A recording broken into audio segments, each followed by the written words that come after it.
জুলাই ঘোষণাপত্র কেন হচ্ছে না এটা সরকারকে স্পষ্ট করা উচিত। বৈষম্যবিরোধী আন্দোলন, জাতীয় নাগরিক কমিটি, জাতীয় নাগরিক পার্টি তাদের জায়গা থেকে সর্বোচ্চভাবে জুলাই ঘোষণাপত্রের জন্য কথা বলেছে, ছাড় দিয়েছে, আলোচনা করেছে।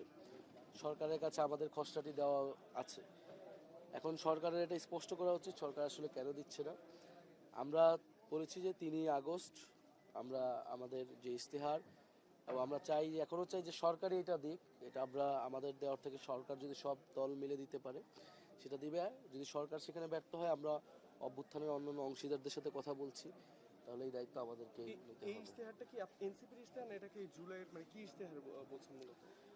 আমরা বলছি যে 3রা আগস্ট এনসিপি তো এনসিপির ইশতেহার দেবে, কিন্তু জুলাই ঘোষণাপত্র আমরা সরকারের কাছ থেকে এই সময়ের মধ্যে পেতে চাচ্ছি, এবং এটা সকল অংশীদারদেরকে সাথে নিয়েই যাতে জুলাই ঘোষণাপত্রটা জারি করা হয়। ধন্যবাদ। বাংলাদেশের সমৃদ্ধি, ইতিহাস এবং সম্ভাবনার নতুন দিগন্ত।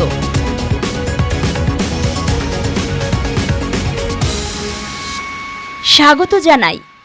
ভোক্তা টিভি হোক আপনার বিশ্বস্ত খবরের উৎস।